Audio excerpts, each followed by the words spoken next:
કહીએ છીએ, બરાબર? તમે સમાચારમાં જોતા હશો ચાંદીપુરા નામનો રોગ આવે છે, બરાબર?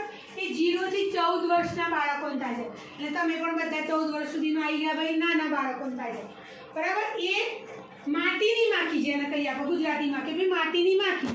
આપણી જે માખી હોય ને બેટા, એના કરતાં નાની માખી હોય છે. હમણાં હું તમને મોબાઈલમાં બતાવીશ, જીની માખી હોય. હવે આ માખી ક્યાં હોય તમને ખબર પડે? તમારા કાચા ઘર હોય ને તો દિવાલની તિરાડમાં હોય.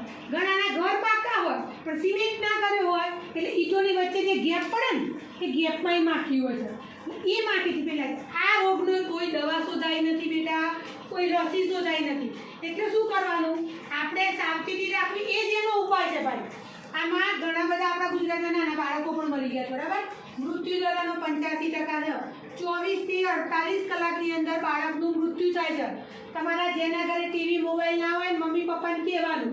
શું કરવાનું? ઘરની આજુબાજુ ખાડામાં ક્યાંય પાણી કરી દેવાનું બેટા. જેનું પાકું ઘર હોય ને એને સિમેન્ટે મારી દેવાનું, પણ ક્યાંય તિરાડો રાખવાની નહીં.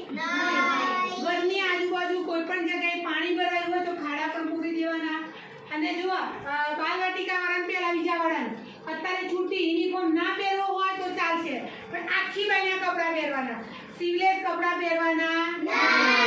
ઘરે પણ સાચવવાનું, અહીંયા પણ સાચવવાનું. કેમ? આની કોઈ રસી નથી, કોઈ દવા નથી. એટલે આપણે સાવચેતી રાખવાની. ખાડાઓમાં માખી મચ્છર કંઈ ના થાય એનું પણ ધ્યાન રાખવાનું. ચોમાસાની ઋતુ છે બેટા, એટલે ડેન્ગ્યુ થાય, મેલેરિયા થાય, બરાબર? મોટાને ખબર હશે ભાઈ, ડેન્ગ્યુ ને મેલેરિયા શું કરવાથી થાય?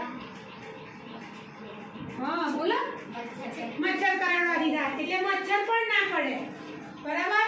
અને ઘરમાં મમ્મી પપ્પાને કહેવાનું કે આપણો જે જમવાનો ખોરાક હોય એ ક્યારે ખુલ્લો રાખવાનો.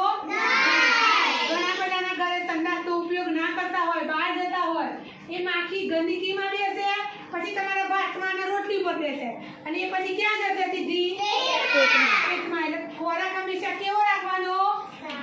ઢાંકેલો રાખવાનો. ખુલ્લો ખોરાક ખાવાનો નહીં.